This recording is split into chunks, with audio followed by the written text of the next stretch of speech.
welcome to Casuals of Runeterra, a special episode. I'm your host, Ryan, here with the other host, Hedge. Yeah, and we're coming back for some more comic Sakuga. Yeah. I love it. We've been gone for a while. It's been a minute. Don't ask. We'll talk about it later. Yeah, don't ask. For the love of God, don't ask, because I do not want to talk about it. We'll get into it at some point where there's more time. But for now, housekeeping up top. You can listen to us everywhere. Visit us at podcastcore.com for all of our info. Email us at podcastcore@gmail.com. Follow us on all the platforms. We appreciate it. And I've met a lot of people in person who have taken interest in the podcast, and I appreciate you if you decide to actually listen. Leave a like and comment wherever you listen the most.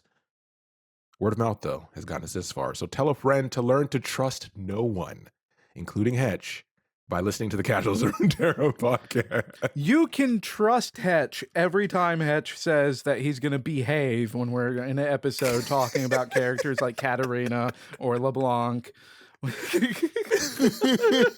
Or insert waifu here. Elise. Specifically spider form. Rek'Sai.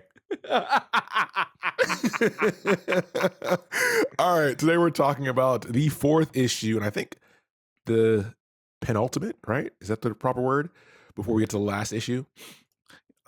You know what? It's the right word for this one. Okay. We make the canon, so I think we can change the English language while we're at it. Yeah, we're almost done. Even though, the series has taken a bit longer than we planned. But as always, up top, so this is written by Allison Hawks, drawn by Rebekah Isaacs, and colored by Marissa Louise. And where we left off was Katarina hitting the ground at Mach speed. And now we're picking up to see if she survived that. Not just hitting the ground at Mach speed, but getting slashed by a raptor on the way down. True. like virtually disemboweled while falling 5 stories. Yeah, so that should have been the last chapter, but where do we end up here? Well, all good stories told in 3 parts. We start off with a scene of Marcus and Talon fighting, and they're fighting Zed and his clones, and they're being overwhelmed, and Kat appears to find the real Zed, and his clones disappear, and the 3 take him down. But then suddenly, Marcus tells Kat that he's proud of her, and that doesn't sound right. I love that this is the way that Katarina's like, hang on a second. Like, you've never once been proud of me. It's just the cherry on top of dysfunctional family drama. Yeah. Beautiful. Yeah, and, Kat obviously realizes something is off, and Marcus and Talon then turn into these monstrous creatures that resemble the ravens of Swain and attack Kat. And suddenly she wakes up from being unconscious, as makes sense, and she realizes one of her family blades is broken, but not her bones.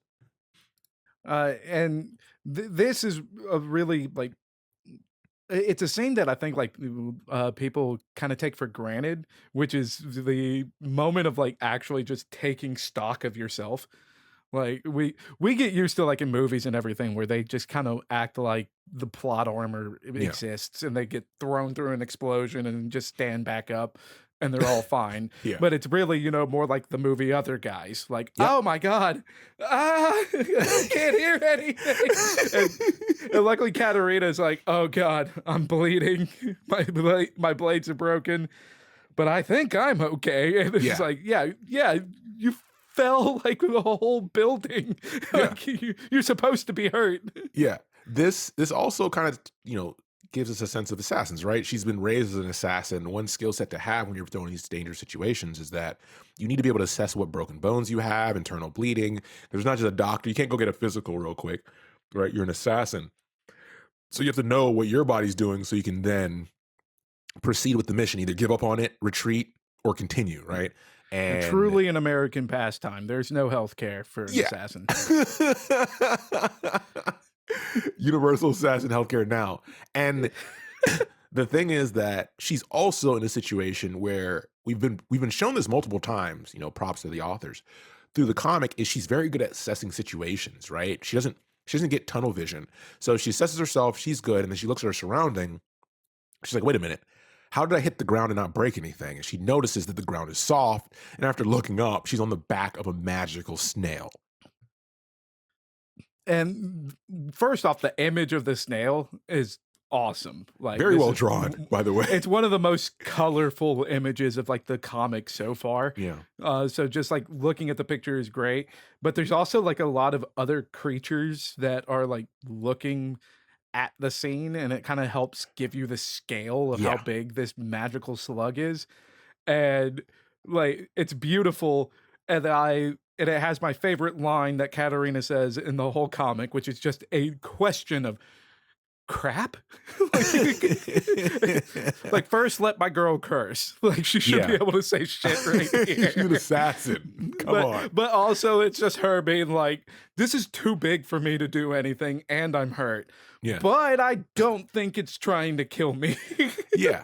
And she's also like, hey, this takes us into part 2, by the way, is what is a magical forest doing right outside the walls of Demacia? Because she's not in Ionia. She's not in Ishtal. Why is this big snail here? And why am I in a magical forest? And then she realizes, I don't have time for this. So she sees, and she also notices that, and if you want time for that, go listen to our, Demacia episode, specifically at Morgana. That will explain why there's magic directly outside the walls of Demacia and how that plays in everything. But she also realizes that there are these like ravens that have been following her this whole time, and they don't look native compared to the other creatures she's seeing. And she notices these have been following for a while, and they look Noxian. I'll figure that out as well. I got to make my way back home. And of course, as the reader and as people who just like keep up with the lore, Noxian ravens could be anyone. It could be anyone, but oh no, this 100% Swain is watching what happened, because at the end of the day, he is the one that gave the order for the king of Demacia to be assassinated. Regardless of what his actual motives are, like he's still got to watch it unfold. So we know that he's watching. Yeah. I wonder if he enjoyed the scene of her falling. What's the meme? The stand user could be anyone. He's JoJo posing in the corner. So we jump 2 weeks later to her now back at the tea house, which is where all these shenanigans started, right? And Kat's essentially giving Drawn updates on what's going on, or doing her best, because Drawn can't really get a solid answer out of her. It's very clear, as we've seen at this point, that Kat's really in the depths of her emotion at this point with everything going on, but trying to keep it together. And Drawn's trying to work her through it. Drawn or Dran, I can't remember what we decided on. Do you remember? It's been a while. I mean, we decide this episode, and then we'll pretend like our last episode Let's say never Dran. happened. So. It has 2 ends. All right, Let's go for it. All right, Dran. But Dran can sense this emotional impact of this whole situation on Kat, and she actually just gives her a hug, right? And she, says, I'm not a hugger. She's like, well, I am, kind of thing. And there's a solid moment there, and it's obvious to us that we've stated before that Dran seems to be more of the mother figure for Katarina, because we know her mother and sister left. They jumped out like early on in Kat's life, so she doesn't really have that relationship with them naturally. But as this is going on outside the tea house, we do see the assassin that shot her down in Demacia, and he's just kind of watching on, because the tea house can't really be accessed easily. It's kind of built to house assassins, so only assassins that are in the know how to get in. It's even mentioned that Katarina has her own entrance that only she knows about. Yeah, one of the benefits of being one of the oldest houses in Noxus. And it's not stated as far as who the assassin is. Katarina is convinced that it's the same assassin that nearly killed her on her way out of Demacia. But that's all the information that Katarina has. It's pretty clear as far as to the readers, though, that this is Jaredin. Like, he is still tracking her. And I love all the images of Jaredin as far as outside the tea house, because he is just mean mugging. Like, he is full on creep mode engaged. Yeah. And it cracks me up every time he's on one of the panels, because he's just like, just leering, which is the perfect word for what he's doing. Truly. So Dran tries to continue to get more useful information out of Katarina about the assassin, and she's noticing she's obviously in pain. She keeps wincing as she's moving around, and then she finally sees the giant claw marks because Kat has been kind of wrapped up at this point. She sees the giant claw marks and they're not healing. It's been 2 weeks. And she offers to help. And this is when we find out that Dran is actually a reluctant hemomancer and is able to help clean the wound out and heal it slightly. Which, is interesting. It makes sense when you think about her. I mean, to be associated with one of the greatest assassin houses in Noxus, you're not really on the up and up your whole life. You had to have some background that qualified you. And this makes a lot of sense. Yeah, and it also makes sense as far as like we joked earlier about, comprehensive health care for assassins now. But like you said, like this isn't an honest way of living. Like Mhm. this is a way of life in the shadows. And as far as like to get health care that you can't give to yourself, you have to go through the same channels that you have access to. And it makes sense that as far as um, a, a house as powerful as the Ducateau house Mhm. would have access to running into someone and employing a hemomancer to themselves. Mhm. Like it's like, okay, cool. Like we don't have a doctor, but at least we have someone who will keep you from dying.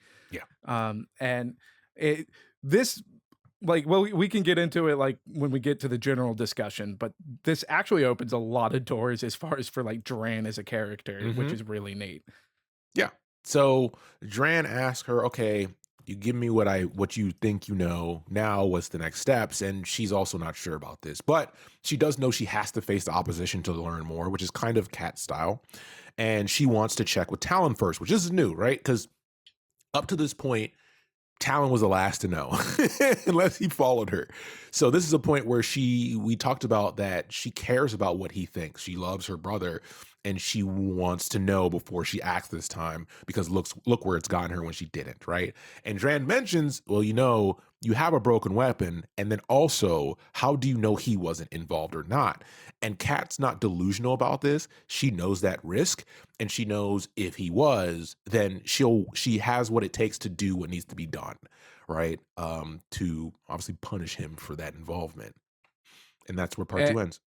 yeah, and as part of the announcement that it's like, hey, I'm going after Talon for information. The lead up of, oh well, you can't do it with a broken weapon. Dran also reveals that we have a whole armory inside of this tea The house. cursed weapon. Which again, it kind of makes sense, Yeah. but this whole scene just gives me like John Wick vibes. Yeah. Like Yep. I was waiting for That's Katarina to great. be Yeah. like, "Oh, I I'm looking for something as far as to finish the night, a dessert wine." Yeah. Like- Oh, for sure. It's one of those things, and even Dran makes a comment towards weapon infusion or like weapon enchantments, right? That she can also do. So this seems like Dran wasn't just you talked about the story opening up for her. It seems like she wasn't just a hemomancer. It seems like she was a very good one. Um, and I would love to know more in the future. Absolutely. Yeah, Absolutely. but part three, we jump a little more to Kat returning to her childhood home, which she says she hasn't been back to in a bit. And she sneaks in because that's how she gets in the building. She doesn't use the front door ever. And she walks in on Talon waking up from a nap, or it looks like he woke up from a nap. And Kat immediately starts doing what she does best. She's assessing the situation. She's looking at his demeanor to sense if he's a threat, if he's giving off the clear signs of someone who's going to attack me or who is trying to set me up. And everything seems fine until she notices a very specific smell.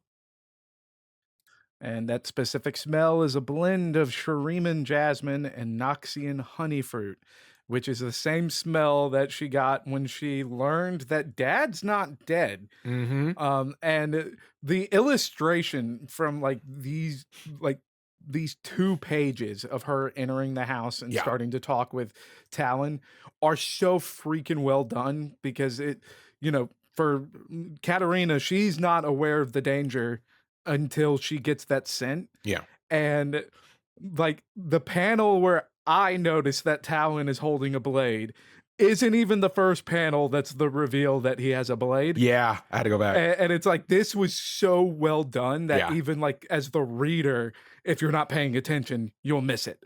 but it's all in plain daylight. It's just set up in a way where you're supposed to be able to miss it because these are some of the greatest assassins in Yeah. all of Noxus. They're supposed to be good at this, and I love the way they illustrated it because it was like, oh shit, oh it's about to go down. And like most of the fights between assassins, it's very quick, right? So she smells that and decides to immediately strike first, right? And Talon no longer, hides his intention. He immediately pulls this blade that he's been hiding behind his back in his hood or near where his hood would be. And they start scrapping, right? He gets the upper hand, um, and he's about to, land the final strike as he's kind of lecturing her on being, once again, Swain's puppet, doing his bidding, not putting the family first, et cetera, et cetera. And she reveals that she has a hidden blade, which was her broken blade in her sleeve. And she turns, slashes him in the face across the eyes, and he falls to the ground and immediately gets emotional. It's easy to get emotional as far as with the way that she attacked him here because she even mentioned before going back to the house that like, hey, it's time to pay Talon an old debt if Yeah. if he's actually in league with the people against me. So he even mentions like you've been waiting a long time to do this, haven't you? Yeah. And she's like, yeah, kinda. Yeah. But with this tussle, we do get the reveal that Talon was also in league with Dad. Yep. Like he helped fake his death, Mhm. so he's known that dude's been alive this whole time. It's not something new for him.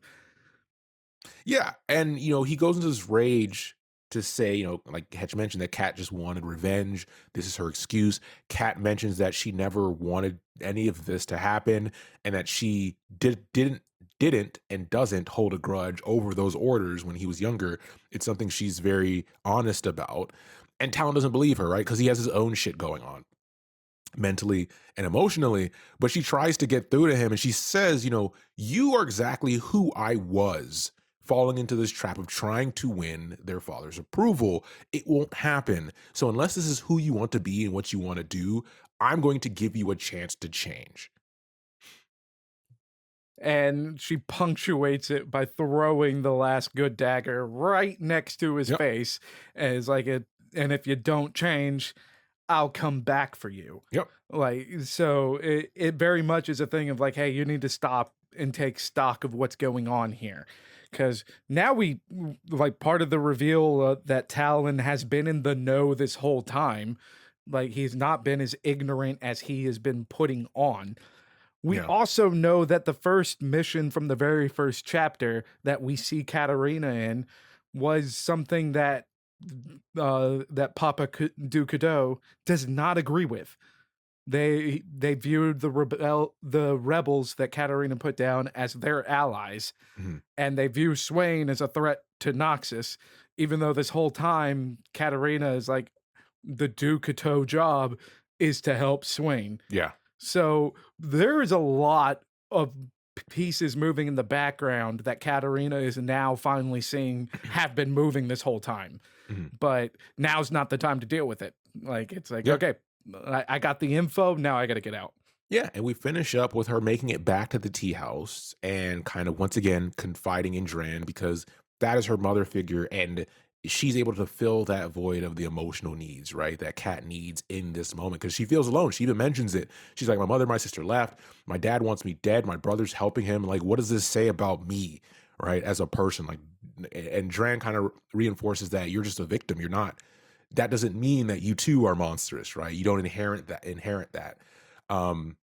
that, sorry. So she's reassuring her there, and you can see that in the final panel. She just looks drained, right? She even just starts outwardly crying. She's sitting on the couch, limp, just crying.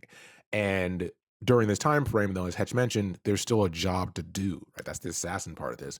So Dran brings her some new blades, and it looks like at the end, she asks her, she's like, are you ready to do this? Like, are you still gonna go through with this? And she said, yeah, you can start whatever process they're about to do. And she says, take all the blood you need.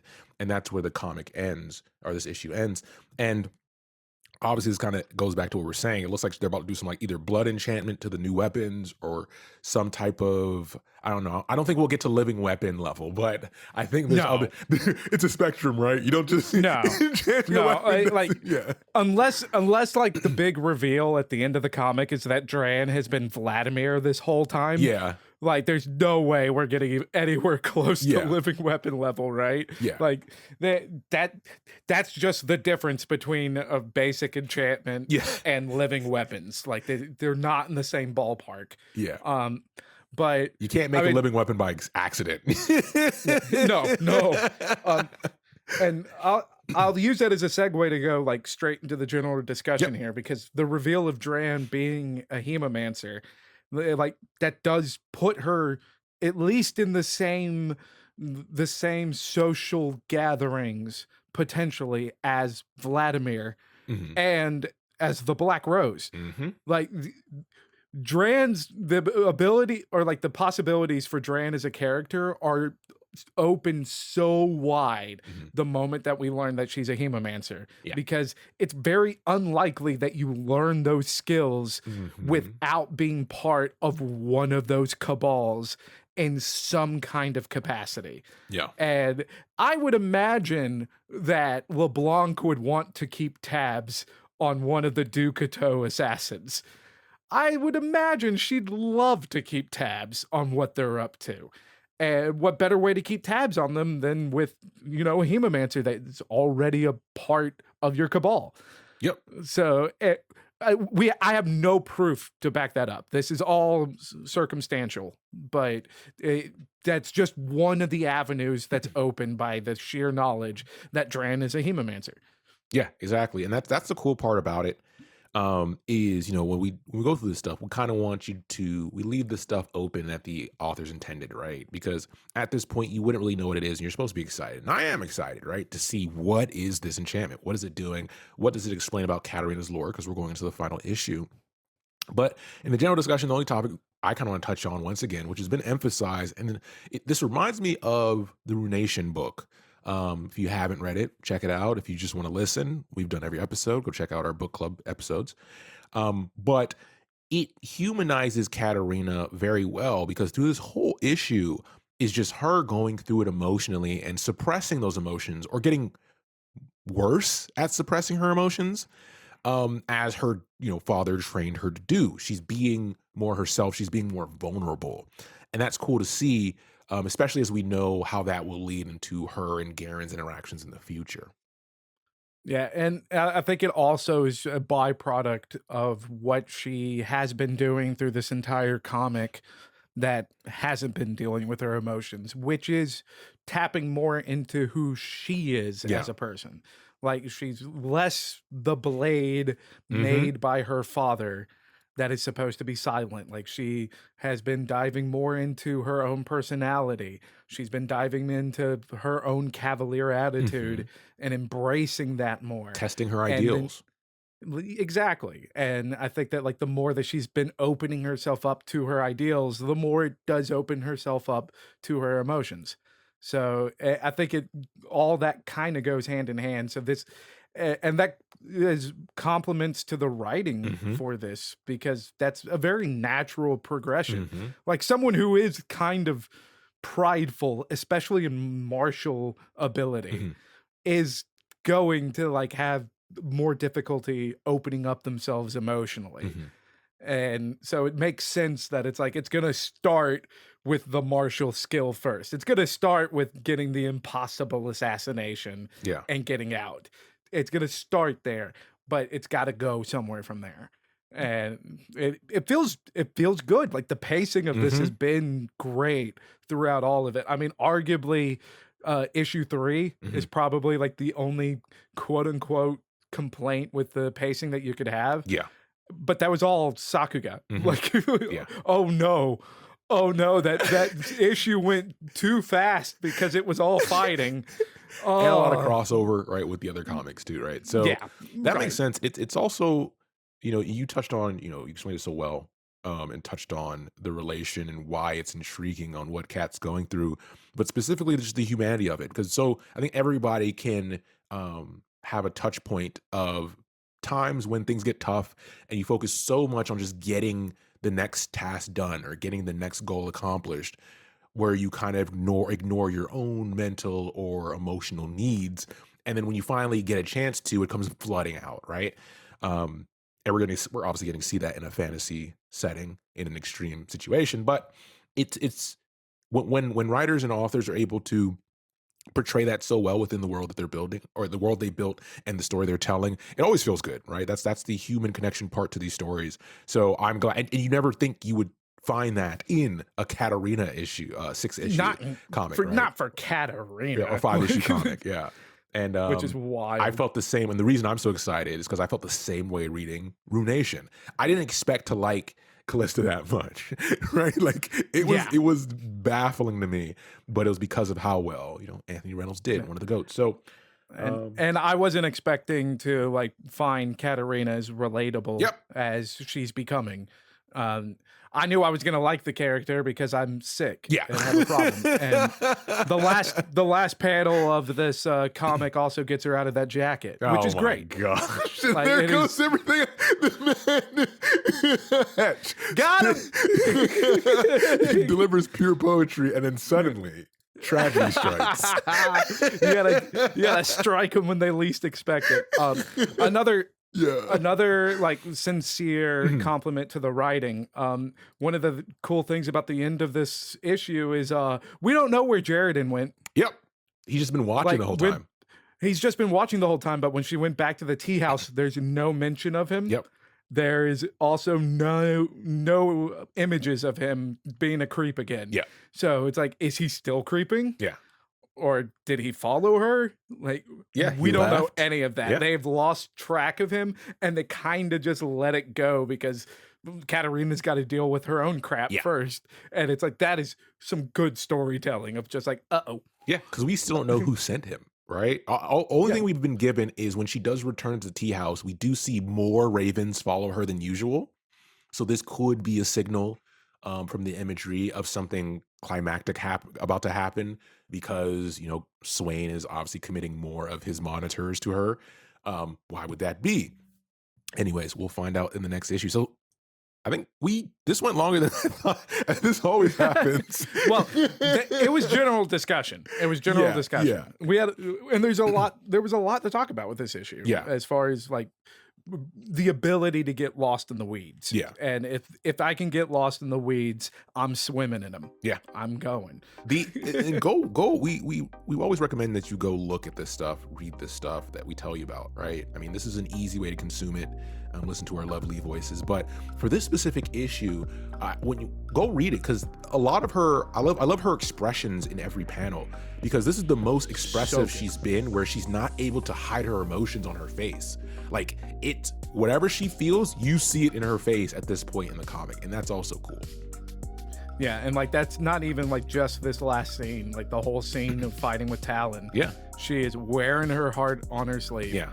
And it again, like I wasn't expecting to relate to Katarina as much as this comic's making me relate to her. It's very well done. All right, we'll leave it there. As always, thanks for listening. Thanks for hanging out. We're glad to be back. And we'll be back soon with the next and final comic issue episode. Hell yeah. All right, take care, everybody.